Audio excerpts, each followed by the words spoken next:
फटाका है, मार रचा कहे रे तुरी है नंबर वन फटाका है। तुरी जवानी दोहड़ी रे फूल है, एखर माया संग नखरा कबूल है, लाखों मटूरी ने तो घाट है। मार रचा कहे रे तुरी है नंबर वन फटाका है, मार रचा कहे रे तुरी है नंबर वन फटाका है।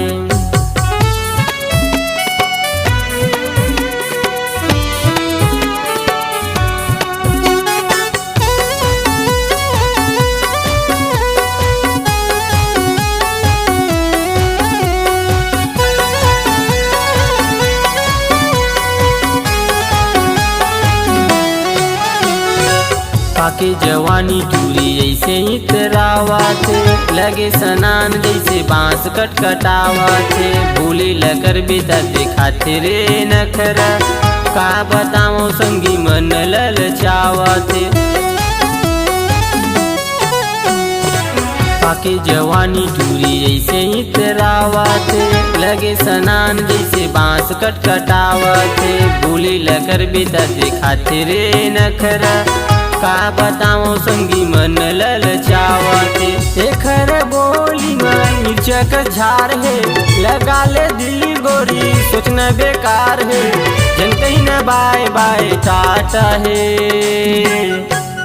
मार रचा कहे रे तुरी है नंबर वन फटाका है, मार रचा कहे रे तुरी है नंबर वन फटाका है।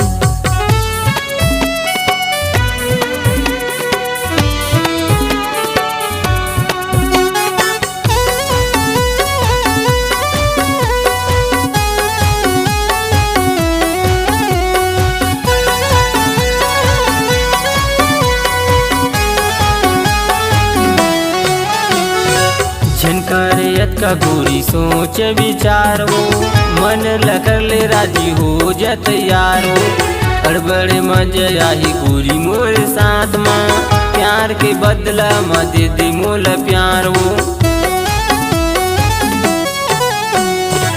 झनकरियत का गोरी सोच विचार वो, मन लकर ले राजी हो जा तैयार हो, अड़बड़े मजा आई गोरी मोर साथ माँ, प्यार के बदला म दे दे मोला प्यार हो।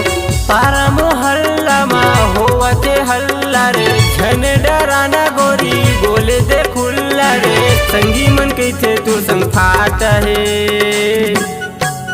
मार रचा कहे रे तुरी है नंबर वन फटाका है, मार रचा कहे रे तुरी है नंबर वन फटाका है। तुरी जवानी दोहड़ी रे फूल है, एखर माया संग नखरा कबूल है, लाखों मटूरी ने तो घाट है। मार रचा कहे रे तुरी है नंबर वन फटाका है, मार रचा कहे रे तुरी है नंबर वन फटाका है, मार रचा कहे रे तुरी है नंबर वन फटाका है, मार रचा कहे रे जीएस नंबर वन फटाका है, मार रचा कहे रे जीएस नंबर वन फटाका है।